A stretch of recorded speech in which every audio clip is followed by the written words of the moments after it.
How are we feeling in the room? We're, oh, yeah? Woo!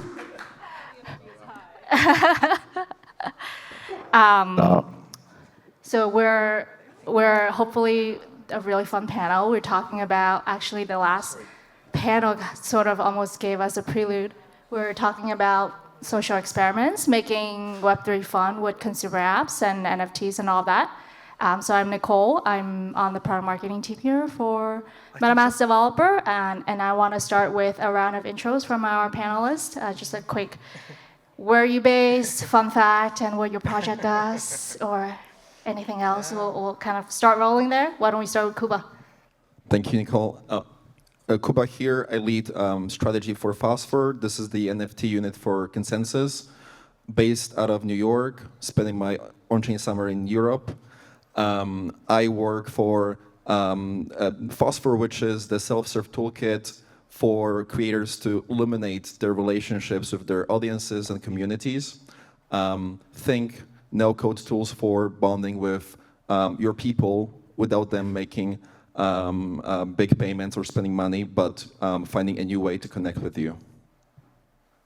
Hi, everyone. My name is Grace. I'm building Unlonely. We are a crypto-native live streaming platform, so think Web3 Twitch, but with a lot of fun features that include betting on people on the stream and speculative stuff and maybe launching your own meme coin. Lots of social experimentation, so we will definitely be getting into that.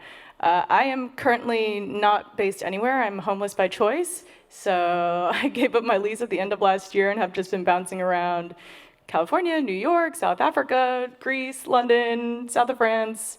Came here on the train from London, though, and we'll be heading back there. My name is Shama. I'm the founder of eFrogs. eFrogs is a community-driven NFT project.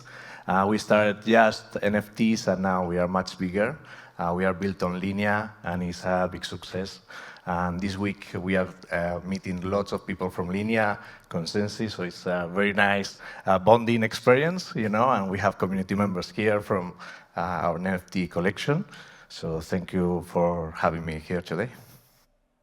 Hi, everyone. My name is Kiko, or KZ. I'm the co-founder of Gator Labs and Chomp. So Gator Labs is a social consensus protocol that uses wisdom of the crowd or other types of mechanism to surface net new and the most insightful information for businesses and for individuals. And the first product we have live is called Chomp. It's a quiz game that allows you to give 2 answers for every single question and turns out the most likely right answer for any question.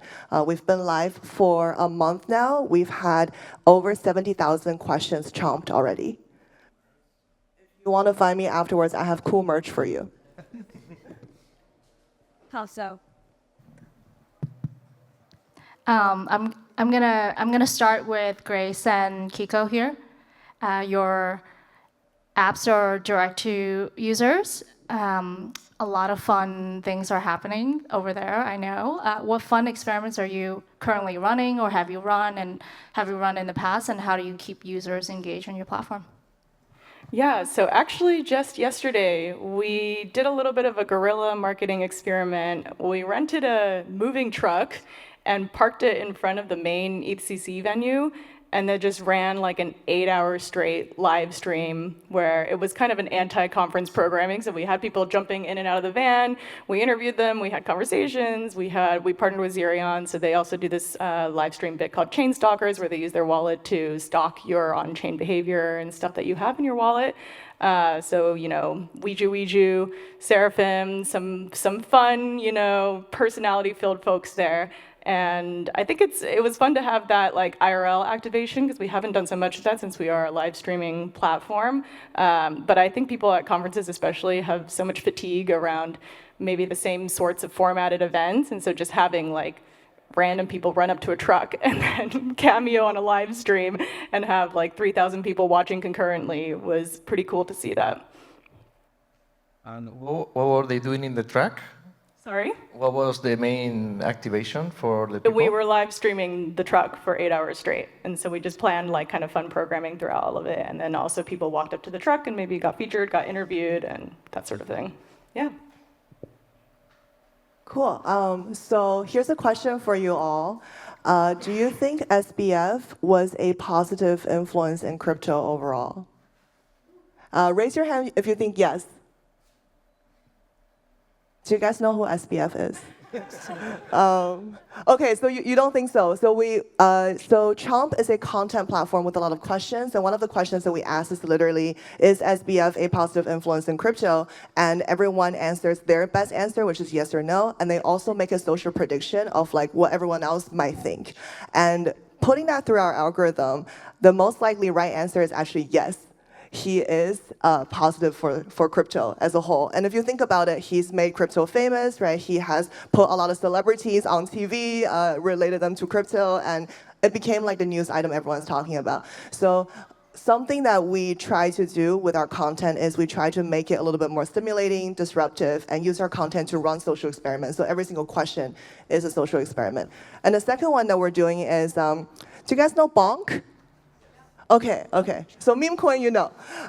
So Bonk is the biggest like culture coin on Solana, and the social experiment we're doing is, can we provide utility for a meme coin?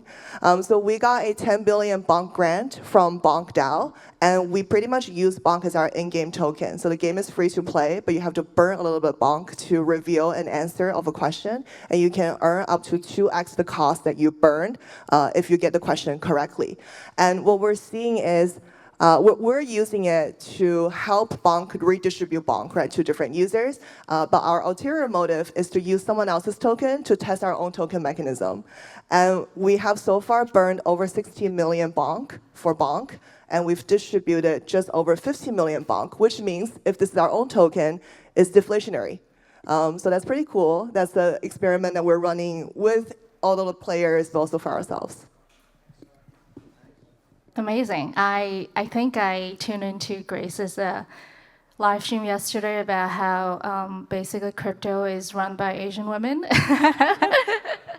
Yes, this is a bit that we did. We basically ran a men in Web3 panel because there are so many that are women in Web3 that are like highlighting diversity in crypto. So we were like, you know what, let's turn it around on the men, ask them what they struggle with, lack of representation and women-splaining, and just, there's so many challenges that men face in this space. So I think it was nice to be able to give them a voice on that front.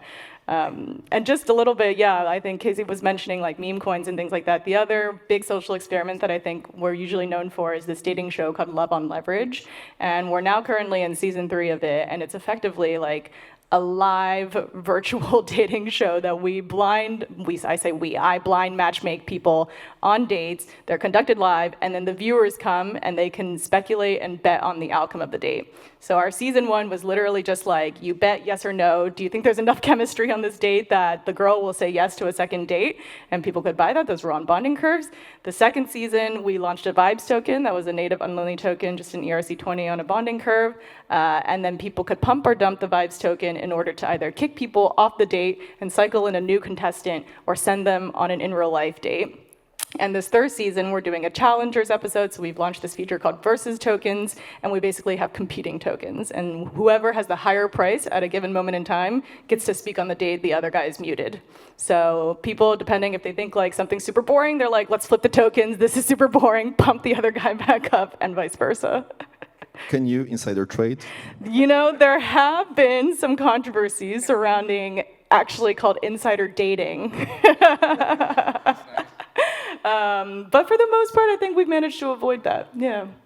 Yeah, I think there's something interesting between like Chomp and probably Unlonely that can get we us have talked excited. about this. Yeah, we were talking about it, but interoperability is still a bit of not a real thing. further. You are in Solana. Right now, you're in Solana? Solana right now, but I am here, right? And I was at a few other, layer 1, layer 2 events yesterday. So. Yeah, it's because I use a lot of platforms, to get engagement, so I'm always looking at the next thing, so every time I talk to, an entrepreneur with a new thing, I'm like, are you coming to Linea? So that's my, my starting, sentence, and then I try to push it, because we have a big community, like a very large community, and the engagement is very high. So I use everyone to test, like these type of things, and I always do it experimental, because we don't know with new platforms how they're gonna behave. we don't know, and I think that's super cool, like when you have your new platform community and you say, okay, let's try this, and I don't make promises. I'm like, hey, let's see, guys, we're gonna try this, to engage people, engage the community. Let's see what we get out of this. Yeah, we can switch gear a little bit for Kuba and Shama, because I know you guys are deeply involved in NFTs, and NFTs have brought a lot of communities, creators on chain. How have you used NFTs to help creators and brands find their tribe and find their community? So I'll mention that one of the coolest experiments we did as Consensus, it's an ongoing one. We've run Ethereum Evolved Open Edition since 2022. The merge, when we issued around 300,000 free NFTs to those interested in the event of the merge, when Ethereum went through that critical milestone. We were probably the first one to use the free open edition concept on such a big scale. And this evolved to be a perfect mechanism to onboard users who just share the interest in a particular topic or zeitgeist to bond together and be a part of something more meaningful than just receiving an email or liking a tweet. And this has continued over the next few upgrades of Ethereum and will continue going forward. You just pay gas and you are, again, part of the evolving mechanism and the